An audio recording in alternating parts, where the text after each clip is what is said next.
Yeah. So Dark Mago, Tiny, probably his best hero besides Kunkka.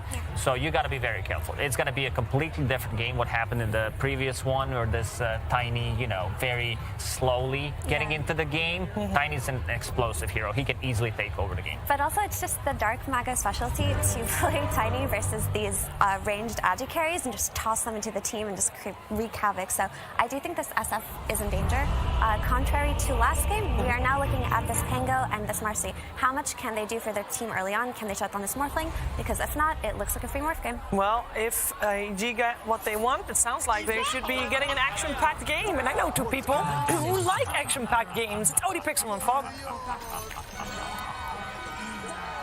Thank you very much, Shiva. Yes, we're ready here in Singapore for Game 2 of Evil Geniuses versus Thunder Awaken. Fog, what do you sort of read from this draft change-up that we're getting now in this second game? Do you think EG's going to have a bit of a better shot, or is this again one of those situations where at a certain point it could become a little too much for them to deal with? It was a very action-packed game one, and little too action-packed for EG to cope with. I mean, this Morphling has been a problem a lot of times in this tournament, so it could be one of those games. He does have these matchups, you know, he can turn into the Razor, he can turn into Pango, turn into SF, does have a lot of really good things that he can do as this Morph.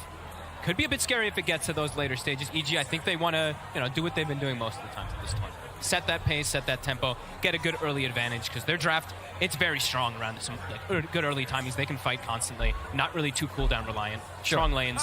So let's see how Thunder comes out of these lanes this time, because I do think this time it should be a little bit more difficult. And of course, you know, Thunder's approach with the draft, the way they close it up, something that they're very flexible with, of course. Dark Margo on the Tiny, this Tiny core support, it's going to be fantastic from Thunder Awaken.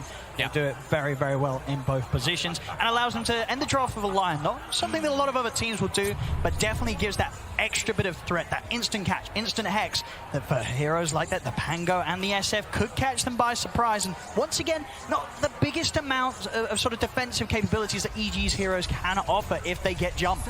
Yeah, not till later on, until when they have like the Marcy Shard, if he perhaps wants to go for something like that, to go for some type of saves. Yeah, absolutely. So we'll see. I'm really curious how to see this line is going to work. I do like seeing it come up more, especially when you're playing into something like Marcy. Having double disables when you have just a damage dealer as well too is just always amazing. So see what Matthew's going to be able to do with Sacred. Let's see how they actually pair these lanes. Do they actually put Fly with the SF and the Marcy with the Razor? Because that's more than likely what we'd imagine. The battle begins. Let's have a look. I mean, we saw, of course, start of last game, I think pretty much up to the 20-minute mark.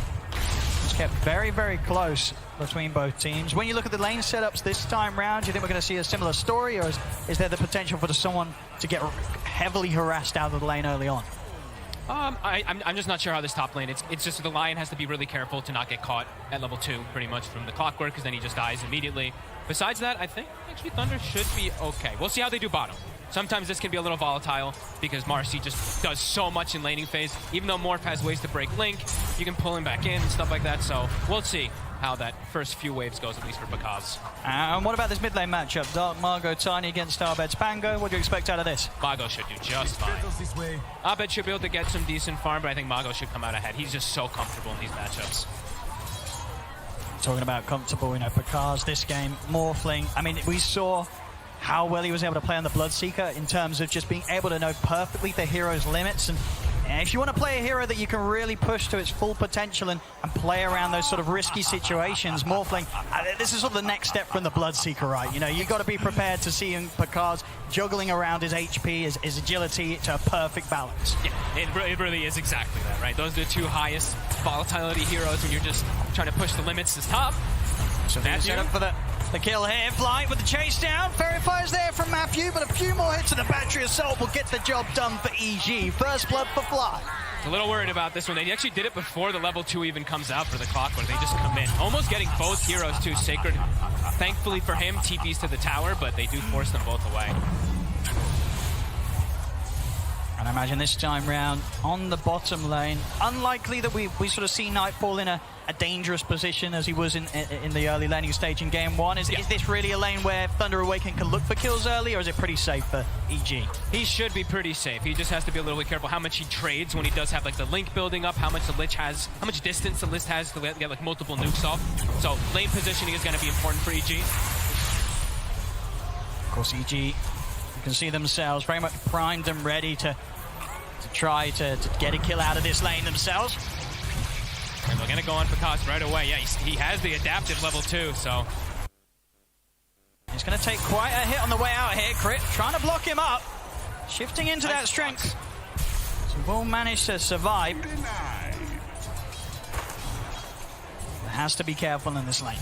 Any sort of misplay here or caught out at low HP. The cars could get burst down by these two. They've got great ways of sort of getting that damage in from the distance, whether it's Crit throwing themselves in on top of him or the plasma field clipping him at the edge of the circle. Yeah, until he has that waveform, it can be a bit of a risk versus those double waves to keep him on that link. The top. Top lane.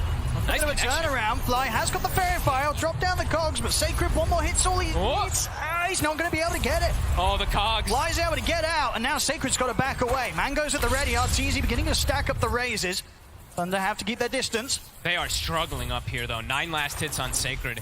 Sure, you see the 9 last hits on the Razor as well, too, but he's just constantly sitting like half or below that on the HP.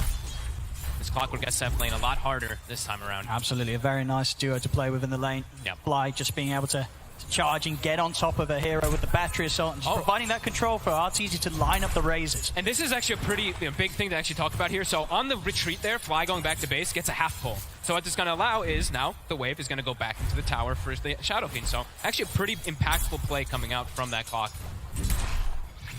A little something extra.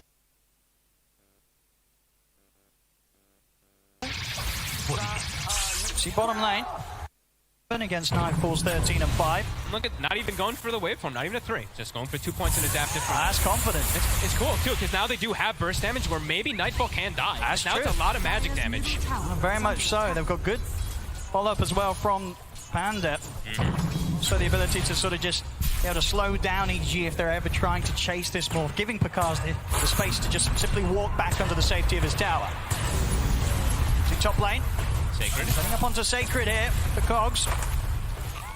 Okay. Stage the razors, even if they stack up, not quite enough to burst through the high HP of the Dawnbreaker. Nightfall, they're literally just burning the raindrops. Bottom lane, Nightfall just got his delivered pretty much. It's down to 2 already. They're just constantly spamming him out, making sure they can potentially go for that type of kill if they do go for an overcommitment with the link. Yeah, because he's chilling down here. And it's really causing this sort of state of the lane where EG not really able to put as much pressure onto the Picasso morph in this early stages as maybe as much as they thought they might be able to get away with. Yeah, they definitely wanted to maybe get at least one type of catch onto maybe the Lich or something like that to enable the Razor to shut down this morph a bit. But yeah, Picasso's Falcon Blade's done. He's going to continue just free farming.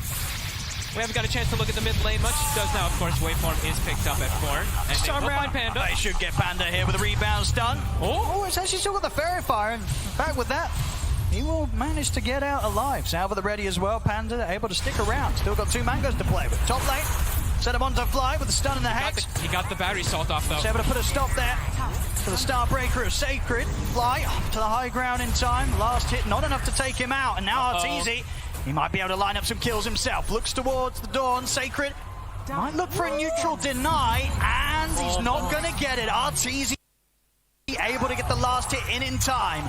Gets the kill before the deny can be found. Little bit of a slip up there, Thunder. They don't get the chain stun to not allow that battery assault. If he doesn't get battery assault, they probably get the kill on the clock, but does get that little mini stun to stop the Starbreaker. Runes being checked. This first time we actually put any emphasis on mid lane. It's pretty much even. And pretty much, yeah, 35-5 against the 32-6. Arbed is going to be very happy with that Arcane Rune. They've got to be extremely careful on the side lanes as well now, Thunder Awaken. Absolutely. High chance that there could be a Pango turning up and looking to fight. Yeah, and let's see if they put any emphasis to slow down Abed, because let's see what build it's going to be. I think we imagine it's going to be that Diffusal, but he's got the Corrosion done, and that could be one of those things that could cause some problems for the Morphling. That's true, it's an excellent Diffusal game across the board. Yeah, even versus the Dawn and everything, right? He's Low strength HP. 4s, strength, low mana, etc. Low mana. Yep. Pretty big. Mid So, yeah, lane. we do see a move already just to fill up for the bottle since he didn't get the rune. And, oh, I say that. He actually did not get the fill up. He did not have an inventory slot. Whoopsie. Fortunate that he's at least full HP, but probably not the best of situations there for Dark Margot. It happens. Yeah, still farming just fine. Phase Boot's done.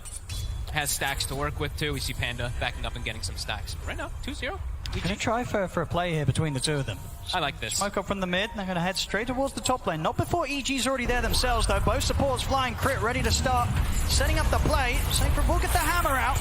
Able to pull himself away, but RTZ closing in upon him. TP's coming in, and now Dark Margo with the two-man avalanche. He's gonna look for the toss back, finds it onto Crit. Stun now from Matthew onto RTZ. They're able to lock down the SF, take out two.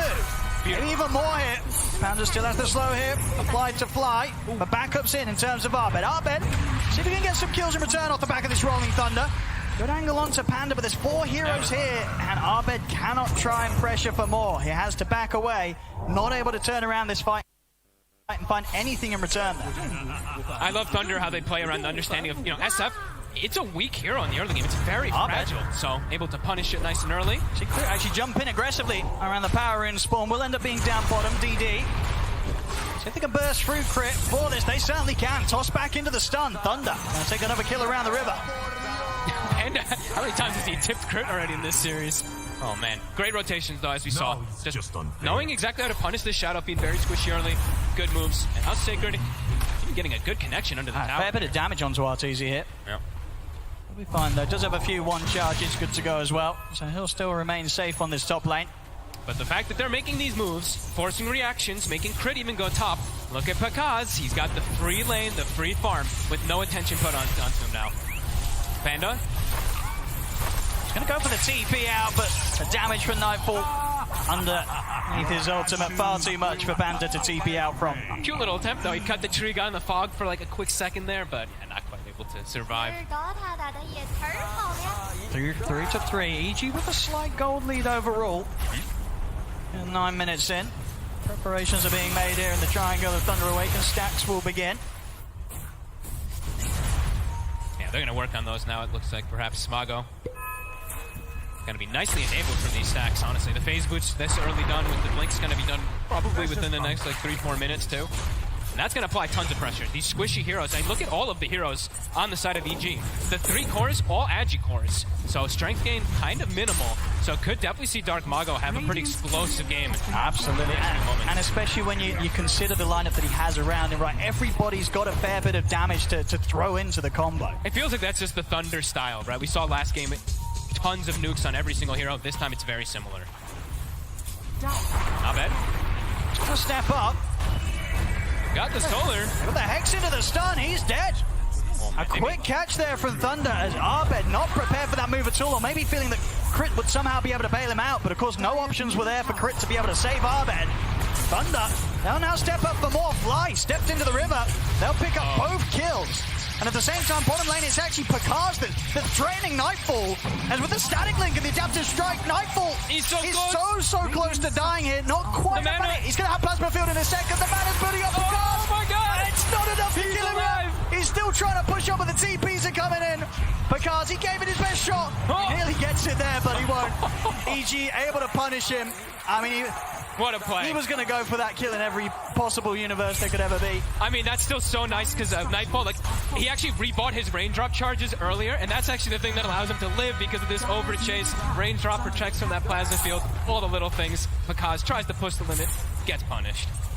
I'm sure he'll be telling his team Space Maid here. Oh, yeah. Mid-tier 1 tower, only taking a fair bit of damage from Thunder Awaken. Yeah, he's like, Zeus, ult, please.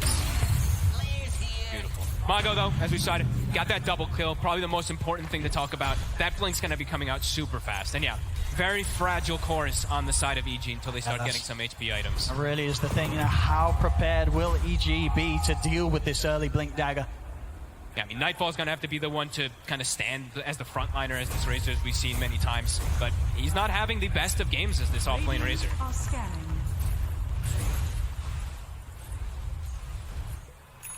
20 seconds and Sacred will be ready to back up any sort of move they make around the map, and deep in sync with that, they'll look to make the smoke play. They've got to set up.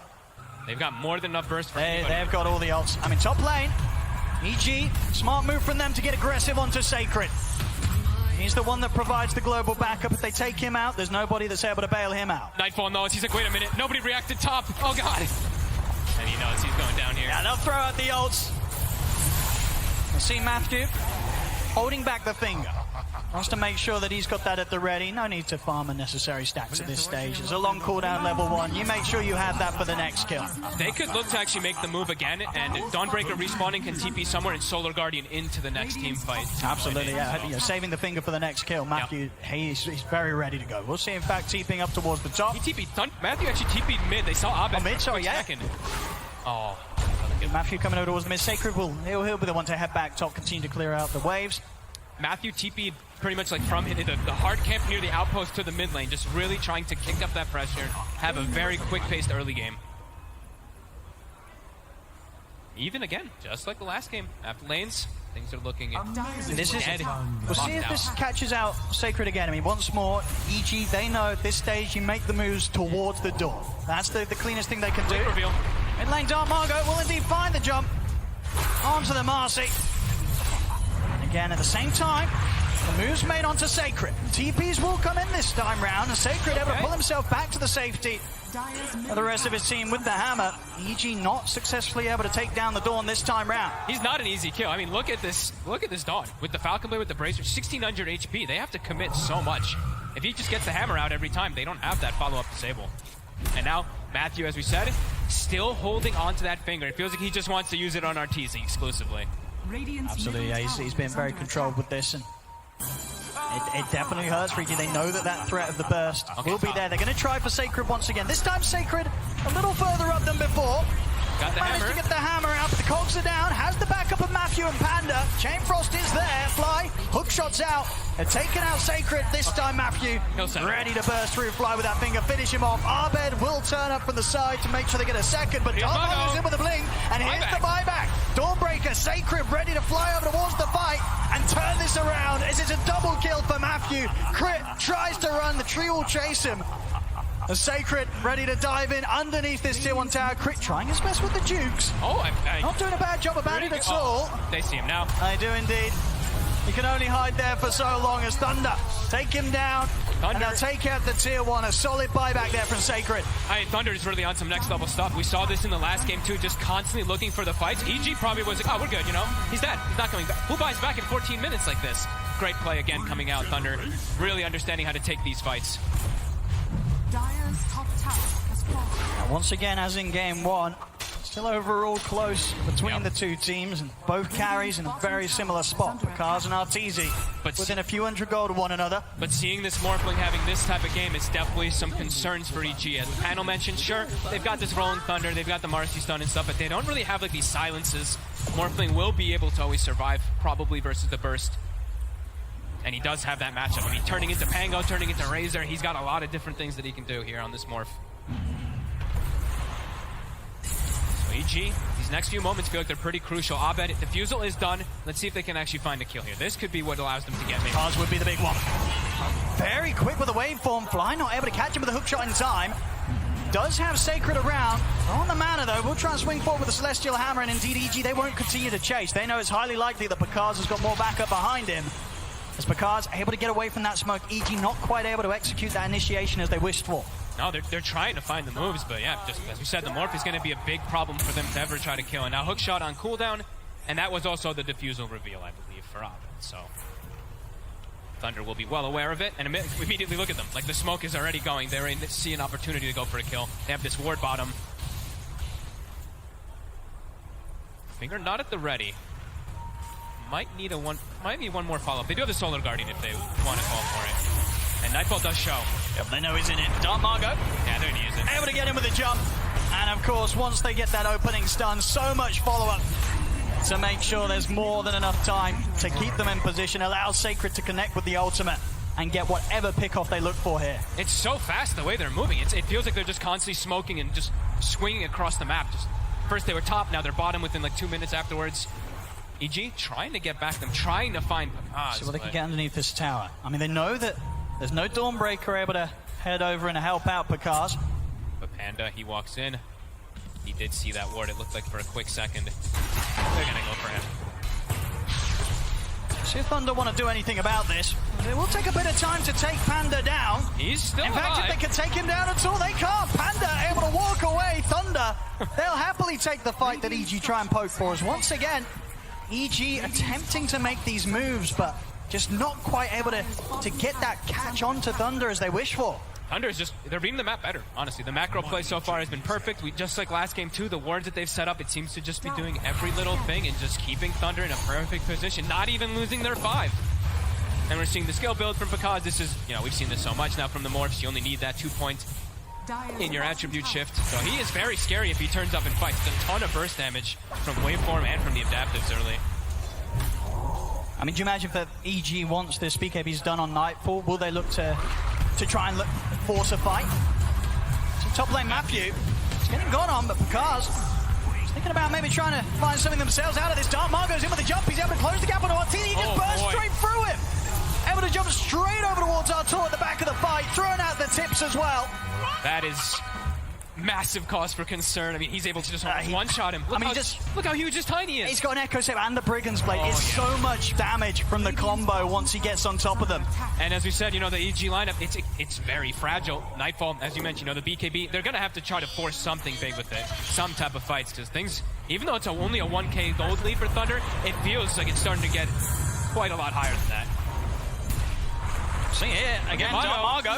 Able to come in from the river, get the catch onto Arbet, toss back into the Hex, the fingers at the ready, Arbet gets burst. They are just, the synergy on this team is insane right now. The toss, every single time, toss back into like a follow-up stun from either the Dawn or the Lion. Yeah, everything going their way. EG, kind of crumbling right now. And it's, even when they have the BKB on Nightfall, I don't know, forcing a full fight might still be difficult. Arteezy's just dead if he walks into a fight, it feels like, so. Maybe for Nightfall, they can go look for some type of expedition with 3 heroes or 4 heroes and just leave SF away, but I think going for a full team fight might be a disaster for Arteezy. Absolutely. He's going to want to have no part of any fight until his own BKB's done, Arteezy. Still a bit of time until that will be out for him.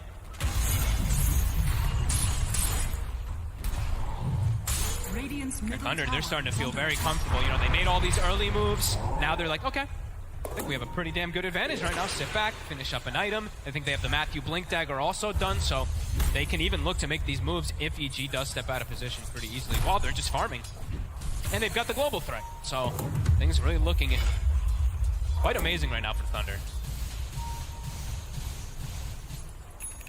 And they will actually also have a carrier of that Wraith Pact, as we've seen Sacred do this in most of his games on his Dawn. He's got the Vlads, he's going to be going for that. EG, they do not have that this time around. It's going to be Crit who's trying to opt for it, but it's going to take him a lot longer. That damage mitigation will cause problems. Cause already a Manta now too. Abed, very close to having the Blink, should have it ready for the next fight. So a chance for him to maybe get in and get that opening stun. So you're able to walk the river, and look at the pushback onto Sacred. Separated from the rest of us seen by the Cogs, but Chain Frost is out. Armand goes in with a jump, finds Arteezy in the river. Arteezy not able to get off a single spell as the Shadow Fiend falls. See Nightfall have to just hope for a BKB TP out of it. Oh, and there's no fight to be had. This is around the Roshan. Thunder, they can look for this. I mean, we were saying it, Arteezy, there's just no place for him around these points of the map. He cannot turn up like this. He needs the BKB. We've seen every single time. If Dark Margo even catches a whiff of this SF showing up, he's on top of him every single time. That was like save your buddy syndrome. Let's see Abed. Abed? He's going to try and go for the steal here. Roshan not quite low enough for Abed to finish off himself. He's going to have to go for the TP out. He nearly does die during the Rolling Thunder. He'll be able to bail out in time, but not able to find the interruption around the pit that he hoped for. Thunder Awaken, they get the kill, they get the Aegis on Pakaz. EG they have to get the SF BKB to have any type of chance. I'm still just astonished that he showed up there. As Nightfall, bottom, they're going for him. They made the jump. They know that the BKB here for Nightfall on cooldown. Finger at the ready. Nightfall, he's got the stick charges, the static links, but there's nowhere to run. Pakaz finishes him off with the adaptive strike. 18-8. It just feels like all over the place for the last 10 minutes. It's just been Thunder making every single move successfully. Dire's bottom tower. EG, now BKB still not finished up. And look at Thunder, they're ready to go for more. Into the triangle here, Crip. Tries to turn us down his ground with the ultimate. Won't be able to get him with the stun for the rebound. Matthew able to line up the 2-man stun here. Return, catches both supports out. 2 more dead on EG. There's Sacred just runs in. Frost Shield drops Wraith Pact. He's good to go. EG fully crumbling right now. Thunder just taking advantage of every single one of these moves. And still looking to play aggressive. Look at Mago chilling in the enemy jungle. Pakaz on the bottom side. There's nowhere for EG to go. It's so difficult for EG in this sort of position. I mean, this is the thing as well, even when the BKB's done for Arteezy, with the kind of lineup that Thunder have and the way that they play, you've got to be so ready to press it, right? There's so many ways to bait it out or indeed just catch him before he even gets a chance to react. Yeah, there's a very high chance he won't even get off. And even if he does get it off, now at this point, do they even have damage? Is their lineup actually going to be able to do anything with these BKBs? Or are they just going to use these BKBs to stall out a long, inevitable death? There we go. The BKB is there for Arteezy, but the same to be said for Dark Margot. He's going to have even less fear if that's even possible. He's just in. He is. Some of the jump, Nightfall immediately pops the BKB. They're just terrified of EG. There's the jump back you. He's able to find the Hex onto Arteezy. The stun follow-up. A perfect jump there from Thunder. Causes the death of Artur behind the tier 2s. Once again, Thunder's favorite place to fight. As Crypt falls, 3 dead on EG. They're ready to go past the tier 4. Dark Margot in with the avalanche. 4 dead on Evil Geniuses. As it's just too much for them, Fog. They are just feeling themselves fully. Last 13 minutes, it's all theirs. Even since the last game, it's been all theirs too. EG, it's starting to feel like they don't really have much gas left. I mean, Thunder, they're going to keep this going. They've still got over 2 minutes left on the Aegis here for Pakaz. I mean, look at this. Like you said, they see Arteezy, they just immediately jump him. I mean, watch Hex, Matthew. See you later. He knows that's all he needs to do at this stage. He gets that opening Hex. And suddenly, there's no way, nothing that EG can do to provide any sort of time or safety to allow Arteezy to live through that initial disable and get his BKB off. He's just not going to get the chance. Yeah, 9k lead versus this Morphling who nearly has the Ags done. Like you said, they've got the Blink, they've got the BKBs, but it feels like they've really lost too much. I mean, this is the only way that EG can take fights. Even with having the BKB, they have to do it off the back of the smoke. They cannot be the ones getting jumped, because we've seen every single team fight where Thunder's able to have some sort of information. They'll always find the opening that they need. But do they have the damage now at this point with this when they're this far behind? There's a Solar Guardian that's going to come in. Get the opening roll in Thunder. See the ult coming in from Sacred. They didn't have enough damage. Dark Margot only gets burst down to half HP. He's ready to put the BKB turn. Takedown crit. Hookshot there from Fly, but the heavy hits here from Thunder. Take him down as well. Stun, Hex locked down onto Arbeck. 3 dead on EG. They want more. And Nightfall, he's up on the cliff. He'll opt for a TPL. Same to be said for Arteezy, as the 2 cores will manage to escape here with a BKB TP. But again, they're just having to run. They're just having to back away. And this is not what they needed to be happening once they had these BKBs come out. They just came a little too late, and a few too many fights taken beforehand that just put EG too far behind. It seems impossible now for them to take any sort of fight against Thunder. Yeah, that was them. Like, I think they were trying to take advantage of that Sacred was dead. Maybe they can burst a hero, but he respawned right when they get the jump, has the Solar Guardian, and yeah, Dark Margot's BKB comes up like 1 second afterwards. He gets it off. Thunder just, playing to perfection, really. Extra agi and attack speed he's able to take with the Ags. Just tearing through the buildings. Nothing that EG can do to push him back here. You know how they're feeling right now on the side of EG. They're just like, wow, yeah, I don't know if we can ever take another fight. They're going to have to hope that Thunder really just oversteps their bounds and kind of throws this one away, because it's feeling completely impossible to ever kill this Morph, or pretty much anyone but Sacred, any of those cores except for that Dawnbreaker. Car's just so far ahead. It's same to be said for Dark Margot. Both of these cores easily 5k gold ahead of their counterparts at this stage, this early stage as well, just 25 minutes in. And sort of a period of the game that, in terms of the group stage performances, EG, they've been reveling in the earlier wins. But Thunder very much showing that they have the ability to shut down EG so early that EG just can't get that footing, can't get that momentum that's enabled them to pop off as they have been in the group stage. And EG did get the first blood that they've been like looking for, I think. I know in this game, I don't remember the last one. Bottom Matthew. Gonna get the 2-man setup here. Actually want to follow up on Nightfall. Sacred.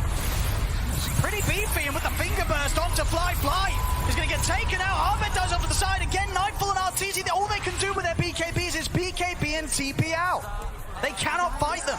No damage. Now they can't even kill Sacred at this point. They've gotten him in the first few of one of those fights, but yeah, he just drops the raid pack. There's no damage.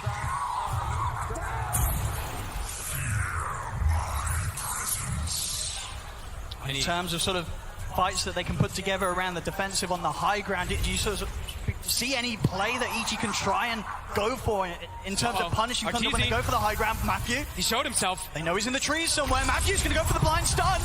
They're still just going to chase him. Jukes are there from Arteezy, but Matthew, he'll still be able to chase him out. Hex is there. They're on top of him with the combo. Tips once again being thrown the way of Arteezy. Godlike for Pakaz.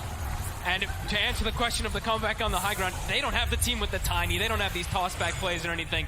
It's looking quite impossible. On to the next Rex. It's going to drop in seconds. 30 seconds without Arteezy. 30 to that 9. Looks to matter too much considering the state of the last few fights we've had. He has the buyback back up. And they just have to watch, even with Arteezy. Ooh, quick link there. Oh, Ben will be able to avoid the catch of Dark Margot this time round. But the top racks, it's gone. They're just too far ahead now. No fights really, it feels like. EG. You said they got to just hope the Thunder oversteps massively, even a couple times. Does 1 or 2 times won't do it. Maybe 3 throws or something, but yeah, Thunder. Phenomenal play. All game, it's just been relentless aggression. Now for Thunder Awaken, they can look towards that bottom lane. Push forward towards that final tier 2 standing. Yeah, they don't. East side of the map. They don't have to really go much of anywhere else now. I think the Scotty's about to be finished for Pakaz as well too. He's 2-3 items ahead of his counterpart. And all of EG. It feels like they haven't even hit a creep in these last, 5 minutes or something. Definitely feels like they're running out of fallback plans. To be able to sort of rectify the state of this game. Arteezy can't even finish getting souls. He just has to sit in the tree lines with his team. Because even if he shows himself, he might just die immediately. Look at Matthew. Immediately whips himself. He's like, let's go. With the scan EG, so they know that Thunder Awaken's there, but not really too much they can do with that info apart from continue to stay hidden in the tree line. Matthew knows. He's in. Oh, he's in with the jump! Straight away they're with the Hex. They burst through Fly. Nightfall pops the BKB in time. Tries to come in with a static link, but Pakaz is there. Heads in with a wavefall. Takes out Nightfall immediately. Sacred committing in deep. Starbreakers to land onto Arteezy. Arteezy will pop the BKB. Arbett's in with the stun. On top of the Dawnbreaker, but the finger burst. The Hex is there. They lock down Arteezy. The SF will fall. Arbed, the only one to get out. GG. As there it is. GG is called. Thunder Awaken. Turn up here in the third series of the playoffs here at the International level to take down EG 2-0, knocking them down to the lower bracket. And this was a pretty severe knockdown. Yeah. First game was close, very even through the majority of it. This one, Thunder came to play. They knew exactly what EG was going to do, and they did give EG that Shadow Phoenix. They did. Still able to just defeat it with absolutely the preparation. Very much showing from Thunder Awaken coming into this series. 100% win rate on that SFEG had before today from the group stage results alone. And Thunder Awaken, they deal with it twice. First game, a very well played second half. This second game is from start to finish, really. It felt like that the options for EG, they were just running out with every single minute that passed. And we have to give a huge congrats to Thunder Awaken, because that's top 6 guaranteed now for them. Massive.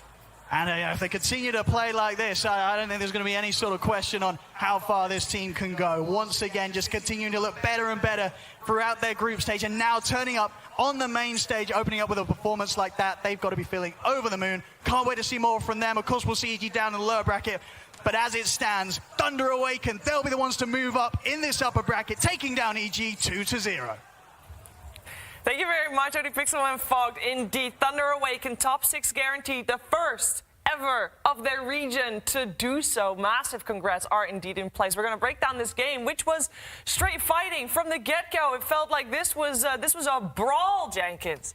Yeah, so I mean, I have this theory that's maybe it's a bit off the wall, but I feel like it is kind of reasonable. Maybe you guys can tell me if it's stupid or not. But It's stupid. It's stupid. Okay, move on. All right, moving on. Effie, No, go ahead. Thank you, Effie. I appreciate it.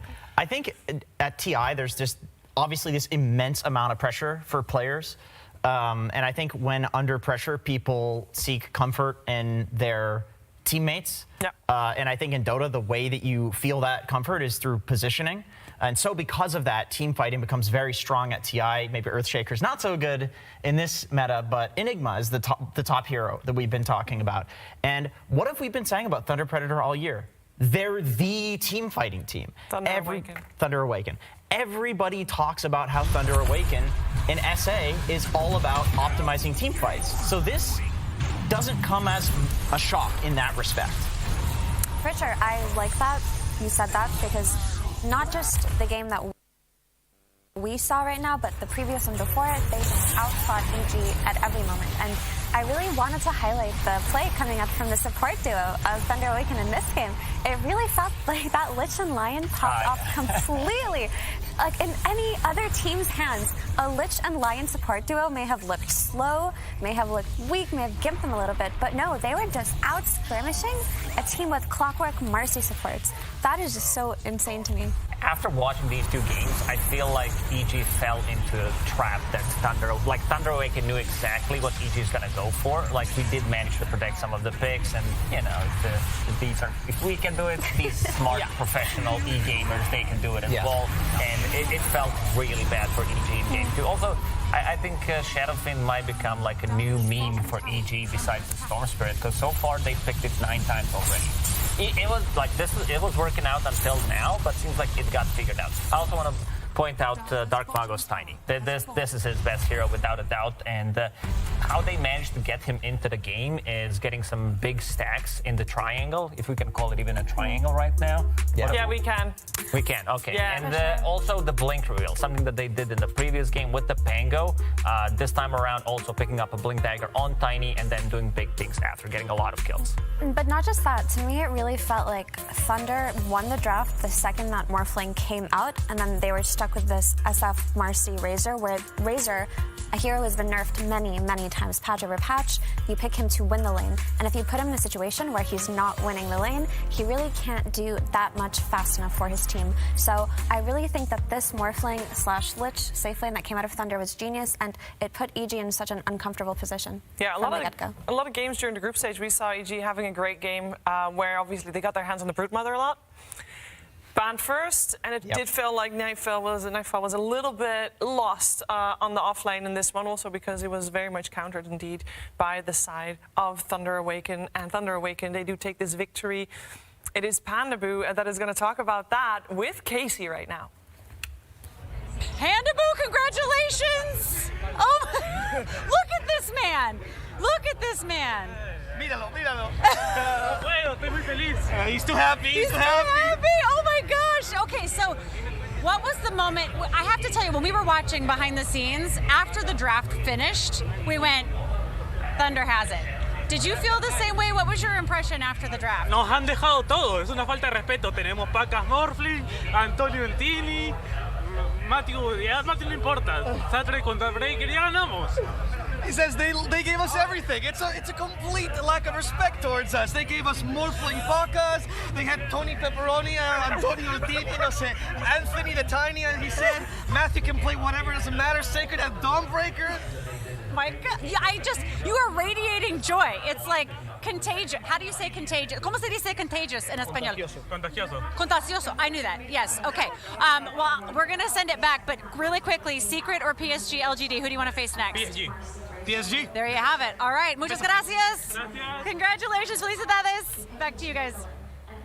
Oh, I love the energy of that man for sure. Love the shaven head as well. And of course, Thunder Awaken moving forward in the upper bracket. They're going to have an opponent later down the line. This will be decided by our next series. And for that, let's welcome PSG LTD.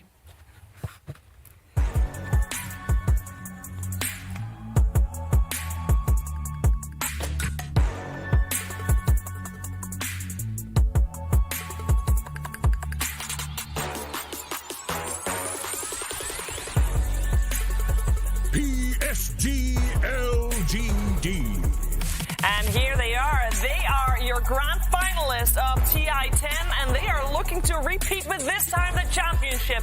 As a result, of course, they have a road to go here in this upper bracket. PSG LGD, their first opponent will be none other than Team Secret.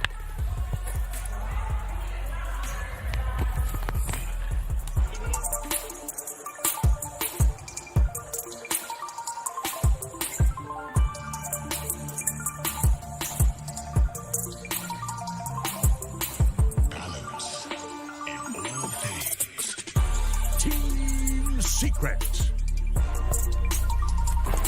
It is Team Secret in the upper bracket. This team has had quite a rough year with one of the longest routes you can imagine to get to this stage via the last chance qualifiers. Of course, at the helm, it is Puppy. This is his 11th international. Incredibly impressive result. And of course, he would love to finish, or not even finish. He would love to have another win to his name. We can talk about that a little bit, because if you look at the most recent, if you look at the results that Puppy has had over the last years, Lacoste, I believe he should be getting second this year. Yeah, every single year it keeps getting better for Puppy. He's getting closer and closer. Last TI, he got the 3rd place, and considering how they're playing before right now. Before that 4th, yeah, before the top 6. I feel like this could be the year. I mean, this Puppy guy, he's pretty good at Dota. This Puppy guy, I mean, it feels like TI is his home. It really just seems like this is the stage that brings out his best gameplay, and by doing that, his teammates as well. Resolution and Zayats, we've praised them time and time again, but they have really stepped up and glued this team together. I'm really excited how they're going to match up versus the unanimous favorite to win the entire tournament, PSG LGD. Last time they met, PSG LGD did lose to them at Riyadh Masters, because it was the reveal of new secret roster, and people had doubts, because considering how the previous roster didn't work out, and then you bring in new people, usually it does take time. This is the definition of when we speak about Dota chemistry between the players, is what Zayats and Resolution are bringing to the offlane. Like, you just feel that they are naturally good together. Yeah, it's I really like what Puppy talked about, how like there's the language, not like barrier in this case, but like language bridge almost, you want to call it, because like in the laning stage, Resolution and Zayats can speak in a different language than the other lane that is being played, and it kind of like separates the comms in that way. And there's like, if you take any teams and you put them in lane practice and they're just sitting in voice together with just the lanes, they perform like 150% better in the lanes, because all you're focusing on is that. And that's what they get to do in-game, which is really cool. Yeah, that's actually a really cool point that you bring up, because often comms can get very diluted. There can be a lot of talking going on, and it may get a little bit confusing, but just by having that language in common, it makes it easier. But also, outside of that, Rezo and Zayats have been playing together forever. I remember when Rezo tweeted out the best offlane duo in the world, looking for a team, and people were like, aren't you on vacation? But they get picked up by potentially the best team that you want to pick you up at that stage, the team that has the likeliest chance to actually qualify for TI outside of the DPC system, and it happens. It all worked for them. It really did. Of course, a new addition is also Chrysalis. I gotta imagine, it's been since 2014 that Sing Sing was on the stage at the International. It's about time that we have more Dutch players coming in, so a nice one there for sure. Their opponents, though, they have... Team Secret came second in their group, which means they do not have the luxury of choosing their opponents, which means they got left with PSG LGD. Tundra picked OG to face instead. It's a tough opponent. This team nobody wants to play against this team. Nobody does. Except for Thunder. Except for Thunder. I mean, that's why Thunder's doing so well, because they want to.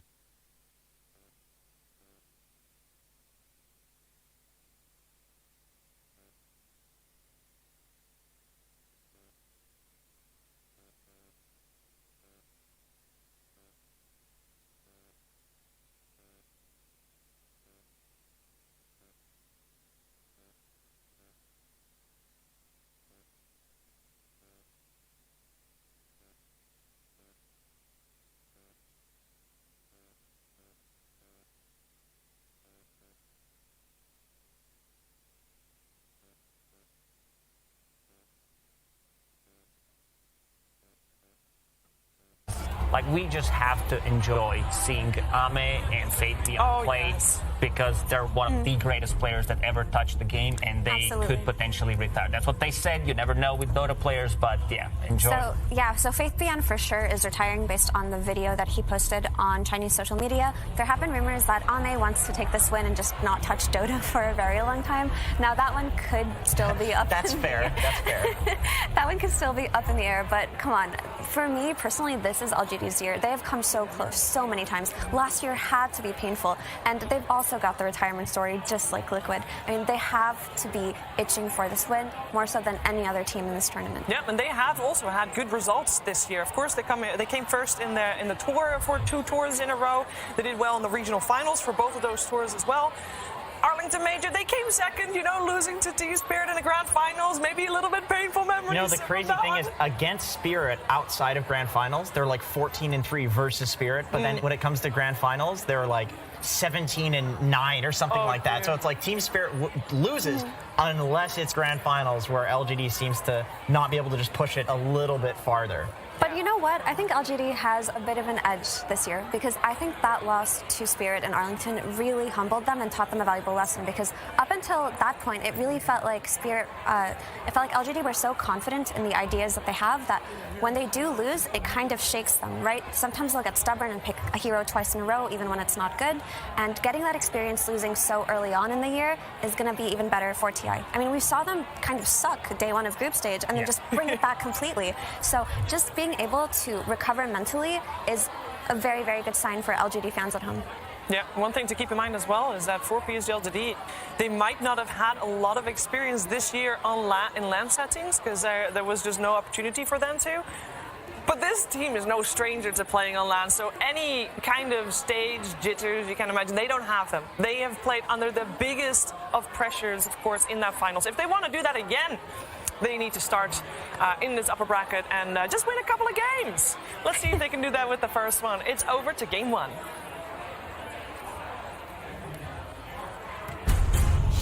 PSG LGD versus Team Secret. Game 1. It's nitty-gritty Dota time. That's right. The draft will shortly be upon us. It's time to talk Dota now. We just came out of a series where we had so many kills. It was so action-packed. Lacoste, are you feeling that this is going to be the style of Dota we're going to see all day, or is it these two teams creating a different style? I think it's going to be pretty much the same story, where it's going to be heavily lane-focused, a lot of aggression early on. You want to get that first Roshan, keep the advantage, as we've seen in the previous game, where they just like smoke, take the fight near the Roshan, and then go for like an extra objective after that. Makes the game a lot easier. Both of these teams, they know how to play aggressive. They know how to play with the advantage. They also know how to play from behind. So it's just going to be a great Dota, I feel like it. I do think that this series will go a little bit slower, but I mostly agree with everything that Lacoste said. I do think that main stage meta shifts a little bit compared to group stage, though, where you can see a lot of fighting, a lot of heroes becoming popular, but when you're actually on that stage and the nerves are hitting you, you do tend to go for comfort and potentially more textbook type of plays. So I do expect LGD to not take any risks when it comes to this game 1. All right, well, here we are. We got first phase ban Chen. Respect on Puppy there, who I believe has just broken a record during the group stages with the hero-player combination of Chen. She has. Yeah, it's maddening how many games he's played on that hero. And Marcy on the side of bans. And it's, okay, PSG LGD is like, Puppy, you know what? None of that, please. Yeah, those are Enigma still in the pool. That's the big hero, I think, both of these teams are looking at. LGD's Team Secrets. It's going to be a no-brainer. Yeah, first. And I mean, it's Secret Silencer. Like, You got a Silencer? He has to. Like, Otherwise, you're going to get Silencer Enigma'd. Yes. And then that's a really tough combo. I to remember play. one game from the group stage where Puppy played Silencer and he did go for 2 knockdowns. Like, he's really Of course. has a game chance. Yeah. Like, he tends to break the game with his builds as well. Extremely greedy position 5 player, but he does make it work.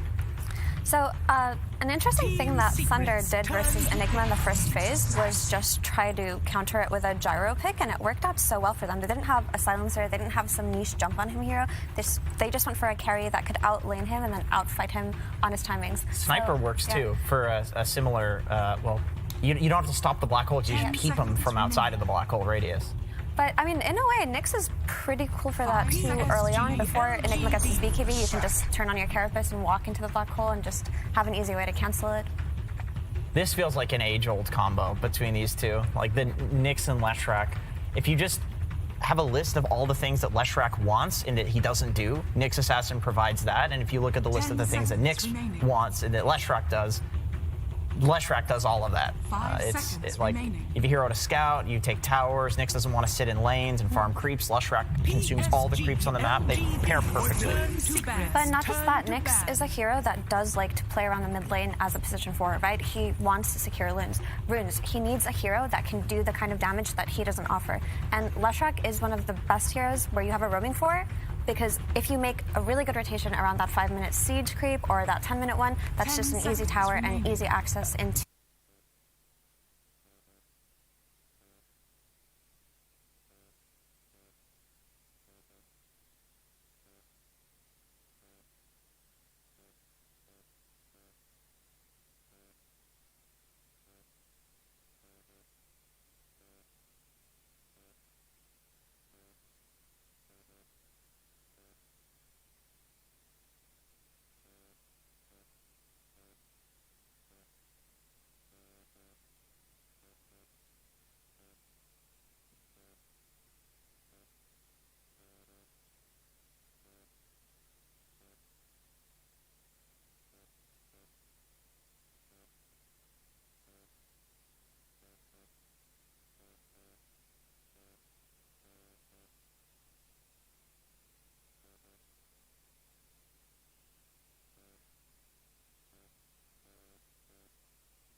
Series, and they have a different picture of SF now. It's like if we pick this, it looks like Thunder has figured it out. If we pick it, is LGD or Secret, will they take that the counter into their draft after watching that? Yeah. Also looking at the bans, they did ban Lifestealer, which is a bit of a unusual ban in the second stage, and something that you mentioned, like Gyrocopter, he does work well against the Enigma and the Eidolon, so if they're looking for Gyro, now this Lifestealer ban does make sense. 10 seconds remaining. I'm really feeling the sniper for Secret. It's like, I mean, there are more heroes that LGD could pick where it becomes kind of like you have to punish it with the sniper because they have so many heroes that just like don't get on top of him. But already against these two heroes, I don't feel like Pango's really that great. He's not like a traditional backline jumper. Yep. Like, yeah, he can get on the backline, but you can peep him and kill him through his role. Right? It's not like a Storm Spirit who actually assassinates the backline. He just disrupts them. I don't think Sniper really cares that much, but we'll see. The thing about Sniper, though, is the Sniper player on Secret has always been Nisha. I don't think I've seen Crystals play it once, and unless they're flexing this Leshrac to carry Entity style or offlane Beast Coast style, which I also haven't seen Secret do. They offlane Lesh. Yeah, they offlane Lesh. He goes the same build, too, as the mid Lesh, just Rush Bloodstone. So then I think you're onto something potentially if they flex this Lesh to offlane. I also think TA is a hero that you can look at versus both Enigma and Penguin. Yeah, so far, Team Secret has played Sniper 3 times, all in the hands of Nisha. All wins as well. That being said, I mean, they won a lot during the group stage, so I'm not sure how much that is because... Oh, yeah, I totally forgot that even got through. That's insane. Of course. That actually made it through the second phase of bans. Yeah. Great against Pango, too, because, when he's going in with the role, it's like, that's when LGD wants to commit with everything else. So even barring the black hole, it's still a, good decent silencer game. Also still in the pool, the SF that we've talked about. Yeah, I wonder true. if it's something LGD is going to pick up here, or just give it away to Secret in the next phase. It does synergize nicely with all the minus armor from Pango, SF, Eidolon deal more damage. Now it's going to be Tusk. Team Secrets. That's a bit of a backline jump for a sniper or an SF. Like, I feel like you're less inclined to pick it unless you just think that it's really overpowered. So I actually expected them to just secure their safe lane in this phase on the side of LGD, but they're just going to leave it for last. They go for the Dazzle and the Tusk. I think Tusk is a really good hero for annoying the Silencer early on, right? Silencer is a good hero to counter Enigma, but when you have these nuisance type heroes like Tusk and Pango that can just go on him early on and set up for a good black hole, it really makes Enigma's life easier. So I do like this Tusk concept here. Also in the still like the SF. Yeah, just the shards plus Eidolons. Silencer does love to play aggressive, get the glaives. Probably one of the few players that actually get glaives early on. Like, he wants to steal in. You gotta do it. I mean, I've seen Silencers go in the group stage 0-4-0. I can't. I can't as well, It's too but tempting. it is like, what it is. Got to get that in. Also on the PSG LGD side, double save. You have this Dazzle plus a Snowball, Shield Crash coming out from Pango. The heroes are going to be pretty difficult to kill. Yeah. Also, the issue that LGD are a little bit concerned about right now is just this Lush plus Nyx potential offlane duo, right? You can't really put a carry in there that's just going to get kicked out of the lane at minute 5. And if you do, it has to be a flash farming style of carry like Sven, which is maybe something that LGD don't want to do in this game. It's still a flex pick because both like Resolution and Crystallis did play Dawnbreaker with the Lashrack. So for now, Team Secret just keeping their options open. They do not want to reveal where their heroes are going to go. But this makes it so annoying for LGD, right? They don't understand if they have to counterplay the slash from their safe lane or counterplay it from the mid lane. I feel like LGD doesn't actually feel that much pressure on them to counter anything right now, just because Secret has no backline jump. You have a Dazzle in this game who's going to be saving, and Tusk, not really a backliner, but it's saving, and then Enigma too. Yeah, but you do have like Nyx Assassin to scout things out, Dawnbreaker with the ulti, followed by Silencer ulti. So it's like it's pretty simple. Yeah, it's a gank. It's like simple to execute Dota, I would say, from Team Secret, where like Nyx Assassin just scouts things out, global silence, you isolate the target and kill it until they get some like defensive items, some force staffs, something to dispel this global with. And not just that, when the Lesh gets his Blink Dagger, it just becomes so much easier to take these chaotic fights on the side of Secret. So I don't think backline jump is that much of a concern. If they can get a good start on Secret, they can itemize for it and just count on their draft to do the rest. Yeah, people are going Blink Lesh. It's like Bloodstone Blink, Bloodstone BKB Blink. 5 seconds. It does eventually turn into that, especially with the Nihilism. If there's some backline right clicker, it can be pretty nice to make it so that they can't right click anyone. So I haven't actually been able to catch a lot of Secret's games during the group stage, but I think it's so interesting how Resolution has just evolved his hero pool so often, right? I did catch, I think, one offlane Mirana game that I thought was really interesting, but just the fact that offlane Lush has become a staple for him when previously he was just known as being that Dawnbreaker guy, makes me have a lot of faith in this iteration of Secret to not be in a situation where they can get easily outdrafted. Yeah. And I don't think, PSG LGD, they are, of course, as we heard from Tsunami earlier today, the team that has the most heroes picked, the most diversity. So they're going to be pretty comfortable as well in that draft. Looking for 2 heroes for PSG LGD, Luna / Terrorblade. I think these 2 would fit because you are ranged in the laning stage. For TB, it's like half-half, but then again, you have very strong group up, and Lashrack does not like to play those heroes, especially Terrorblade. Like, when you think about it, like, you may think, oh, Lashrack gets on top of him, but he gets dismantled by TB. There's also still SF. Like, this hero is still in the pool. And I do think it synergizes really nicely with the rest of LGD's heroes. It also can go into the jungle and flash farm, but TB can do the same for this team. I remember one game when they played Dazzle plus Naga Siren. It's very deadly, and also it's a good way to like just split up, because you do build into Manta Style as your first item. You can dispel the global silence with that, and then like reset the fight for your own team with the song. The thing with Naga though is I feel like but you're playing against Lesh. You're playing into Lesh, Like, people always think, like, oh, Lesh counters TB because of the illusions. TB's not a real illusion hero. Lone Druid, okay. I mean, there's really nothing to deal with the bear out of all of these heroes on Secret. And I feel like that's kind of the situation in which you like to pick Lone Druid right now is just when there's just nothing to deal with it. And it's all of a sudden, it's like, now there's this thing that has to be answered by Secret in this next pick. Yeah, the thing with Lone Druid is early on, if you don't have a good way to stop the Lone Druid's push once it gets the Mask of Madness and Dessa, you just end up losing so much on the map. And yeah, I think Secret's lineup can kill the bear quite easily once they get some items up on the Lesh and the Dawnbreaker, but before then, you're looking at this Enigma Wraith Pack timing, this Lone Druid hitting just a couple of items and like giving up too much on the map. That is a off-lane silencer, by the way. Oh my god. Oh, it's time. It's time to bring it out. All right. Okay. Cool. Also, Crystal Maiden last pick. Yeah. You saw Crystal Maiden being banned in the first phase. Yeah, I love it. This hero got a lot of love. So the Frostbite's going to be really value against the Lone Druid bear, which we talked about, which is probably why they were looking at it. Also, just the freezing field as a means to fight early on is pretty cool. Like, we talked about how important it is for the silencer to get gone on first. So if disables are used on trying to kill the silencer, your support CM can actually do a lot for you if there's nothing to cancel her freezing field. So I think it's interesting, but I do like LGD's draft more. So do I. Yeah. I just think that this Lone Druid can do so much, and they got this Enigma this Enigma's just been the hero of the last 2 or 3 tournaments. It just seems so broken.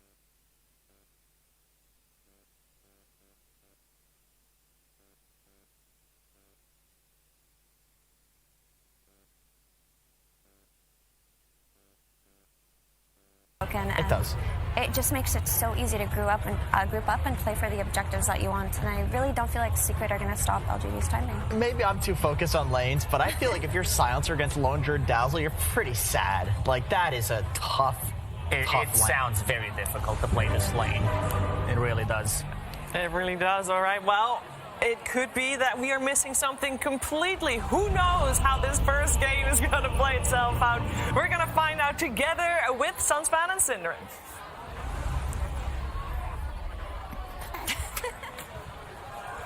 Thank you, Sheever. Sunspan here with Synderen. Upper bracket stop looking at TI11 Secret versus PSG LGD. This is. That's my voice. All right, that distracted me a bit. We are in game now. This is going to be. This is a hype matchup. Second seed Secret, unfortunately for them, have to face off against PSG LGD, who many feel are the favorites going into this tournament. But they ended up third in their group, Cinder. Yeah, they had a little bit of a slow start. I think LGD's day one was one of the weaker ones they've had in quite a while, but they picked up a lot of steam throughout the groups, and that, you know, that's kind of what you want. You want to go into the bracket with in top form, and I think there's a lot of good things to be said about how LGD have developed throughout this tournament. So very curious to see this. Like you said, Secret definitely call them an underdog in this. You probably always call teams underdogs against LGD, right? Just historically speaking. Especially you, yeah. I always think LGD is going to win until they don't. But well, you were telling me they've been top 3 at 5 TIs. Is that right? That is kind of insane. Obviously, different rosters for a lot of those, but regardless. Yeah, they've played every TI since TI2. Yeah, and they've got 5 top 3s, but they've never won. I think they've got 2 or 3 second places. Out of those top 3s, all right. Let's see. Going to see some early action for the bounty. Zayat ends up netting himself that, but Resolution's going to take a little bit of damage here, which, of course, we are going to talk about Resolution a bit here, not just because he's awesome, Cinder, but he's playing a Silencer position 3. Oh, I thought it was because he's playing your voice line. Okay. I did tell him to do that, and he's been a very good boy so far. Thank you, Roman. Yeah, Silencer offlane, very unusual here from Secret. It is something that I think Puppy's teams historically have been really good at, or how to say it. It's kind of hit or miss sometimes, but he's not afraid of doing uncharacteristic and creative approaches to laning stages to try to solve problems. I'm kind of with the panel, though, when they say, I don't think Silencer fares well against Lone Druid Dazzle. I think this is going to be a tough task for Resolution to do a lot with. He's playing with a support core in the Nyx who doesn't have the most laning impact compared to, say, something like a Marcy. So I think they might have the work cut out for them down here. Lane. A little bit of a trade-off here between Nisha and Nothing to Say. I just wanted to wrap up the thing we talked about with LGD's TI attendances, right? Because something that's funny about Secret as well is that they've placed like every position at TI, more or less, in the last 6 years. The only ones that have eluded this roster, I think, are actually second and first place. Last year they got third, the year before they got fourth, and I think they had a 5th, 6th, 7th, 8th. You know, right. More or less gone up one placement per year. So is this the year that Secret reaches the final? I mean, as you know, I did pick these 2 teams to end up in the finals, which may be a little awkward since they are facing off so early in the upper bracket, but that doesn't rule it out. Yeah, that's true. I mean, Secret, I think I've locked them in for second place. It's just how it's going to happen. Obviously, Puppy knows more than everybody. But yeah, PSG LGD obviously very strong, but the groups not as. I mean, they bled a little bit, Cinder. What do you think that is attributed to? Do you think they've been playing so much over the past, like all these tournaments coming up into TI? Maybe a lot of research has been done against them, or is a lot of it like Secret and teams like Liquid that have really gotten this ball rolling because of the last chance qualifier? Yeah, I think in part certain other teams have really raised their level in the last month and kind of caught up to an extent. But I also think aside from that, LGD have been very creative in their strategies. I think when you play this many different heroes and this many different strategies, some are going to miss. Unless you think back to something like Wings at TI6, where they were just so much better than a lot of other teams that they could run almost any heroes they wanted and just win on raw skill. The competitive field now is just so much closer, so I think if you do run a lot of different strategies, you're not going to hit it every single time.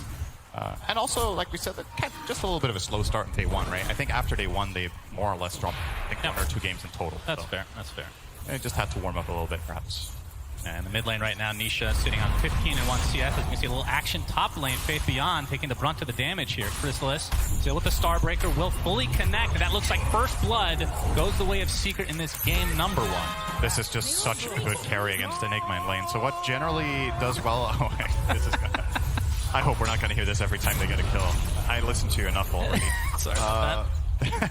Why did you have to make that one? Have to try to compete with Slack, you know? Yeah. Good luck with that. Yeah. Split Earth does connect from Nisha. Nothing to say, in a bit of trouble. Gets off his shield crash, pops the Fairy Fire, will survive. But you can see the CS. I mean, it's pretty even overall. Would you say that this is kind of expected, Lesh versus Pango? Yeah, I think it is ultimately slightly Leshrac favored because you have that range advantage and you're just going to spam out the harass. A lot of what ends up happening in this lane, I think, comes down to whether you can ensure that you get the 4-minute water rune on Pango. He might not even get the chance here. Nisha going, okay, that was a little bit too crazy. But he's really trying to bully NTS out of lane here and ensure that he gets the water runes. If there is a rotation coming in now from Puppey, which I think there will be, who's, by the way, in classic Puppey style, jungling minute 3 on his Crystal Maiden. Yep. For value, obviously. Dawnbreaker, one of the best carries in lane against Enigma, so doesn't need too much help. He can kill the Eidolons on his own with his 2 spells. And PSG LGD will be the ones to ensure both water runes. Actually, a bit surprising that Puppey didn't come down here at all to try to help Nisha out, because I think now the mid lane is more or less going to equalize with the resources that Nothing to Say is going to have coming in now. There is still a bounty rune for Nisha to pick up right now as well, and it did cost them a little bit of rotation. I mean, they're rotating in to help him out, but I mean, like you said, frostbiting those creeps in the jungle. Yummy, yummy for Mr. Puppey. Yep. Closing in on level 3. Probably going to see him skill the Arcane Aura. I'm curious about his build. Puppey, I think, is one of the Crystal Maiden players historically that's been the happiest about maxing out Aura just to try to dominate the side lanes by giving them that extra influx of mana. As there will be the level 3 point, pretty standard to go 1-1-1. It's going to be telling what he does from here on out, because I think there's also a lot of good things to be said about especially the Crystal Nova in this game. It's a good spell against the Lone Druid. It's a reliable, strong slow. It's good against the Tusk. You know, you want to slow them down so they can't stay on top of targets with Tag Team. But maybe he still rates the aura higher. All right, got to see a little bit of a poke down here on bottom. Yeah, Poison Touch slowing Resolution to a crawl. You can see Zayat is coming, but it's going to be too late. So first kill for PSG LGD so far in this game. I'm actually impressed with how much farm Rezo has here. I think having 21 and 7 here is pretty respectable given the laning matchup that he has. It is a silencer off lane. It is silent.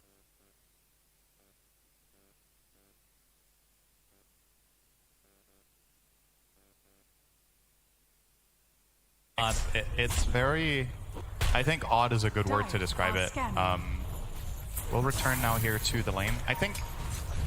So I don't think silencer off lane is not viable and can't be run. Obviously, I mean, Secret are on something, right? They have an idea with this, but I do think Nyx is perhaps a little side in terms of laning presence. Like, let's say you're playing with Clockwork or you're playing with Marcy or something. I think there's more potential to stand your ground and fight and hold the lane. But what's Zayat's going to do for you? He has 1 Impale, and the Lone Druid is just going to run your silencer. You have to yield every single time. But the good news for Secret is the other 2 lanes are going great. They get there, obviously, the core Dawnbreaker, as expected, doing great against the Enigma in the top lane.